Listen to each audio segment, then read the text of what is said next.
Bienvenue dans le podcast Un monde sans enfants. Avez-vous déjà entendu le nom Sampo ? 삼포? Cette voix, c'est celle de Min Young, l'une de mes anciennes étudiantes coréennes. Mais que signifie Sampo ? C'est une abréviation pour dire qu'on abandonne trois choses dans la vie. Sam qui veut dire trois et Po de Pogi qui veut dire abandonner, comme abandonner des choses pour avancer dans la vie. Sampo, la génération qui abandonne, qui renonce. Si vous pensiez qu'on était dark avec l'épisode sur le Japon, accrochez-vous, nous voilà en Corée du Sud.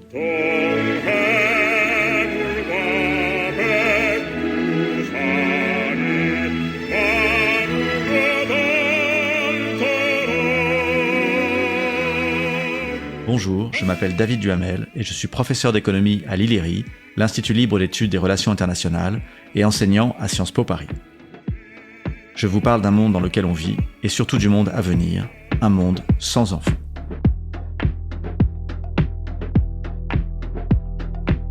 La Corée du Sud est un pays fou.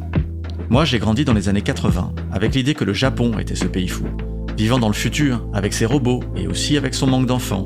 Mais aujourd'hui, c'est comme si la Corée avait décidé de devenir plus japonaise que le Japon. La Corée du Sud, c'est le Japon sous cocaïne. Le Japon est le premier pays à commencer la seconde transition démographique, c'est-à-dire quand un pays ne fait plus assez d'enfants pour renouveler sa population. Mais la Corée est le pays qui le fait le plus à fond, et de loin. C'est le pays du monde où la fertilité est la plus basse. Retrouvons Min Young, mon étudiante coréenne qui vit à Séoul. Je lui demande pourquoi les Coréennes ne font plus d'enfants. Je pense qu'il y a plein de raisons différentes. La première, je dirais, ce sont les problèmes économiques auxquels les jeunes doivent faire face. Le prix des maisons explose et c'est de plus en plus difficile pour les jeunes d'avoir un travail. C'est pour ça qu'on repousse l'idée du mariage ou même d'avoir une relation sérieuse.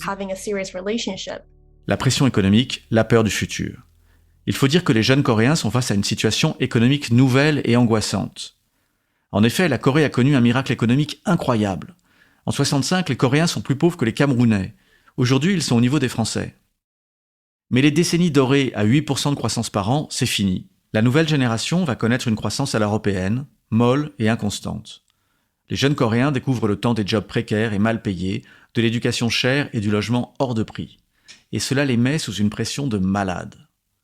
Alors oui, cette pression donne une formidable vitalité culturelle, que ce soit la K-pop, Squid Game, le cinéma de Bong Joon-ho, film Parasites, mais aussi une anxiété titanesque.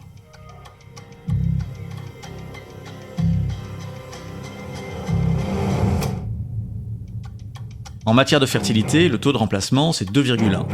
Et quasiment aucun pays riche n'atteint ce taux, et nous, la France, on fait partie des bons élèves, on est à 1,83 en 2021, et c'est pas mal. Cocorico. Mais en Corée, ils sont à 0,81 en 2021 et ils continuent de creuser. Et à Séoul, la capitale, la ville qui donne le là pour tout le pays, le taux est descendu à 0,64. 0,64. J'ai pas l'impression que vous réalisiez. 0,64. La Corée se met sur une trajectoire d'extinction. Une telle dégringolade, c'est du jamais vu. J'insiste vraiment, non seulement les chiffres sont abyssaux, mais la vitesse de la chute est colossale. Entre 2000 et 2020, le nombre de naissances a diminué de moitié.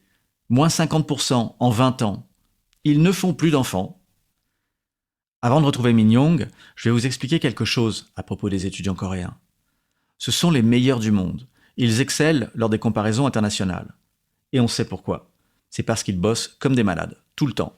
À l'école, ils bossent, après l'école, ils bossent, en vacances, ils bossent, ils font des stages privés, tout le temps. Mais, et c'est là que le bas blesse, ils sont aussi les plus malheureux du monde. Si malheureux que le suicide est devenu la première cause de mortalité chez les jeunes Coréens. Alors pour la petite histoire, les plus heureux sont les Indonésiens, mais manque de bol, ce sont aussi les plus nuls. Mais bon, ça c'est une autre histoire. Revenons à nos Coréens, champions des maths et du suicide. Min Young relie cela à la compétition omniprésente à l'école. D'abord, je pense que si le taux de suicide est si haut en Corée, c'est parce que notre système d'éducation fait qu'on se compare toujours aux autres.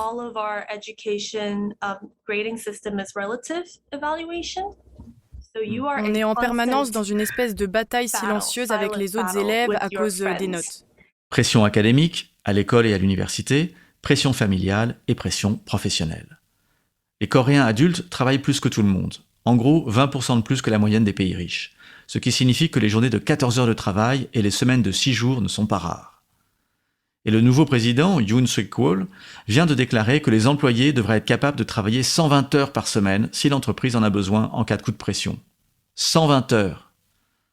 En France, quand je raconte à mes Coréens que la durée légale du travail est de 35 heures et que nous réfléchissons parfois à la descendre à 32 heures, ils me prennent pour un malade.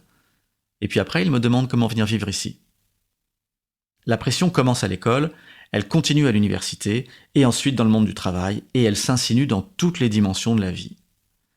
Le corps n'y échappe pas. La Corée du Sud est le premier pays pour la chirurgie esthétique pour les jeunes. Par exemple, il arrive que les parents, en récompense du bac, offrent à leur enfant une opération esthétique du visage. Car le visage doit être parfait.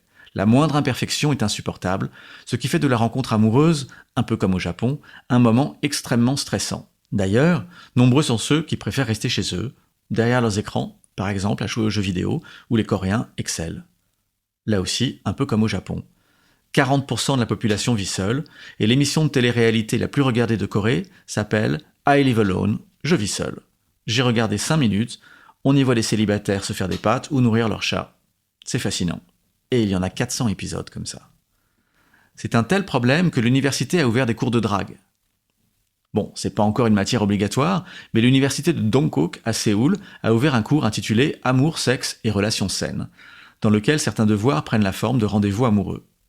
Ce cours est devenu instantanément le plus populaire de la fac. C'est très coréen de résoudre un problème en y travaillant davantage. Il faut dire que d'après un sondage récent, la majorité des 20-44 ans est célibataire, et la plupart d'entre eux s'en accommodent très bien. 51% pour les hommes, 64% chez les femmes. Si 64% des jeunes femmes se disent heureuses dans leur célibat, tant mieux, mais ça va pas aider le taux de fertilité. Et ce célibat heureux s'explique en partie parce qu'être en couple en Corée, avant le mariage, c'est beaucoup de boulot. Une relation amoureuse doit être limite obsessionnelle, sinon ce n'est pas de l'amour. Par exemple, un jeune couple devra se texter au minimum 1 fois par heure, sinon c'est fini. Et la ville retentit de ce son.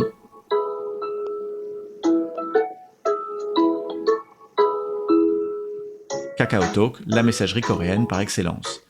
Et si vous entendez 사랑해, cela veut dire je t'aime, et ça veut dire ça va. Pour les jeunes, le couple devient une entreprise chronophage et cela les décourage. Et on les comprend, souvenez-vous qu'ils n'ont le temps de rien, ils ont du travail. Et puis, si 64% des femmes célibataires se disent mieux comme ça, c'est sans doute que les normes amoureuses demeurent traditionnelles. Comprenez, l'homme domine. Le mariage particulièrement, où les rôles sont bien définis.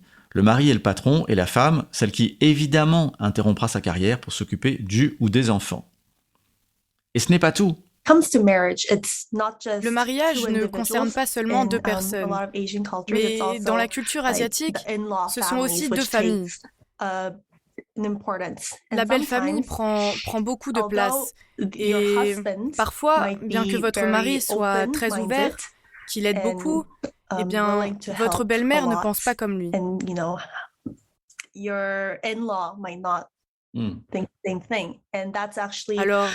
y a beaucoup de conflits. La belle famille, comme c'est dit avec pudeur. Pour vous donner une idée, il y a quelques années, la mairie de Séoul a publié ses conseils aux jeunes mariés qui sont sur le point d'accoucher. Je dis mariés car en Corée, comme en Asie en général, il n'y a presque pas de naissance hors mariage. Voilà le conseil que donne la mairie de Séoul aux futures jeunes mères. Tenez-vous bien. Pensez, à quelques jours de l'accouchement, à préparer du linge propre et à mettre des plats dans le frigo pour votre mari, pour qu'il ne manque de rien lorsque vous serez à l'hôpital. Et ça, c'est Séoul, la ville la plus moderne de Corée. Donc, mettez-vous à la place d'une jeune Coréenne. Vous y êtes là, à la place d'une jeune Coréenne ? Bon, vous avez 20 ans, vous êtes jeune, forte, brillante, vous avez accès à l'université comme les hommes, au monde du travail presque comme les hommes. Bon, pas tout à fait, et encore moins en Corée. Vous avez accès à une liberté sans commune mesure avec celle qu'a connue votre mère, pour ne rien dire de votre grand-mère. Vous avez envie d'un enfant. Sauf que, vous savez que pour avoir un enfant, il va d'abord falloir se marier, donc avoir un patron à la maison, et ensuite renoncer à votre carrière pendant la petite enfance de votre chouchou, avant de prendre un emploi à temps partiel jusqu'à ce que votre trésor quitte la maison. Donc perdre énormément de revenus sur une carrière, plus énormément de revenus de retraite. Vous installer dans la dépendance de votre mari, qui lui fera carrière. Être cornaqué dans vos choix par votre belle famille, en gros, votre belle-mère. Alors, toujours aussi sûr de le désirer, cet enfant ? Ben non, vous préférez jouir de votre liberté, exercer votre autonomie. Et c'est une des raisons pour laquelle le manque d'enfants est plus grave en Asie qu'en Occident. Certes, l'Occident est loin d'avoir établi l'égalité des sexes, mais l'Asie, c'est bien pire. Il y a quelque chose de particulier à l'Asie riche. D'une certaine manière, la vie économique, politique et académique de ces pays a changé, mais la vie familiale beaucoup moins. Pour le dire vite, une jeune femme coréenne vit en 2022, une jeune mère coréenne vit en 1950. Alors les Coréennes, elles ont vite fait de faire le calcul. Cela explique pourquoi les nombreuses aides financières mises en place par les gouvernements coréens échouent.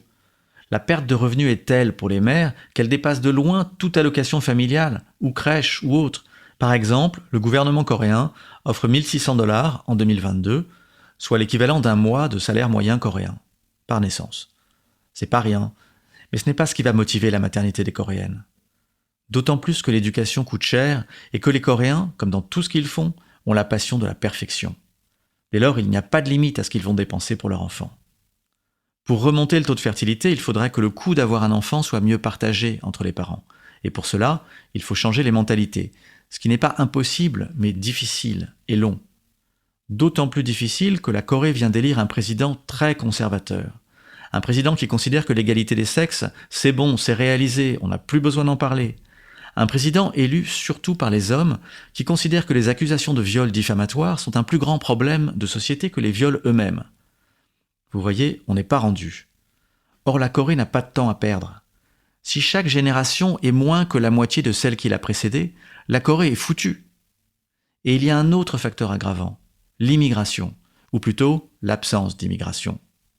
La Corée, comme au Japon, encore une fois, a très peu d'étrangers, en gros 3%. Et en Corée, en particulier, s'ajoute le désir d'émigration des jeunes. Un sondage réalisé il y a quelques années disait que 54% des jeunes interrogés pensent à émigrer. C'est difficile de faire des enfants si votre jeunesse se barre. Il suffit d'écouter Min Young. En fait, je sais pas, mais je pense que à cause beaucoup de la pression, surtout focalisée sur l'âge ou un certain étage on doit faufiler. J'aimerais beaucoup travailler ou étudier dans un autre pays, y compris France, un jour. Votre français est parfait, on aurait pu tout faire en français.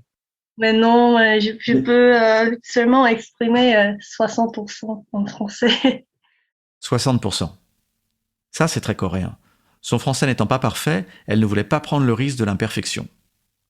Une conception rétrograde du mariage, un refus culturel de l'immigration, des perspectives économiques en berne, un coût prohibitif du logement, une jeunesse qui rêve de vivre ailleurs.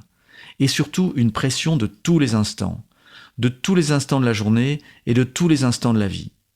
À l'école, en famille, à l'université, au travail, dans le couple, seul devant son miroir. Suis-je en train de vous dire que la Corée est condamnée ? En un mot, oui. Un démographe a même prévenu qu'à ce rythme, le dernier Coréen naîtra en 2750. Après, on éteint la lumière. Ce que je peux vous dire, c'est que la Corée, le pays du matin calme, va l'être de plus en plus. Calme. Ok, mon jeu de mots est pourri. C'est la fin de cet épisode d'Un monde sans enfants consacré à la Corée du Sud. Si vous avez aimé, suivez-moi dans cette passionnante histoire d'un monde sans enfants, abonnez-vous, likez, partagez, mettez des étoiles, c'est toujours super, et cela aide. Et on se retrouve dans le prochain épisode où je vous raconte comment la Chine ne dominera pas le monde, faute d'enfants. Et si ça vous a pas plu, partagez-le avec des gens que vous n'aimez pas.